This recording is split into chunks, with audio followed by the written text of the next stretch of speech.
Sundan ko lang si Sosi mo para pag nanalo siya, nanalo din ako. Ako nagsishake. Ba, mindset. Hala, nag-shake lahat. Okay. Kasi sa team side. Dito na lang ako sa Sosi mo.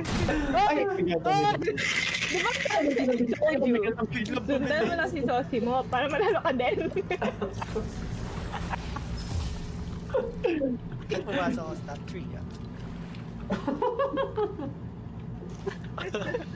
Papalubagin ako. Nakakalito yun, nagsishake. Ayun na, ikaw nag-shake, Hindi ko alam kung sino yun nagsishake. Hello po, paano sa manalo mo? Iyak ako. Naiyak ako. Nakakastip na emotions ko.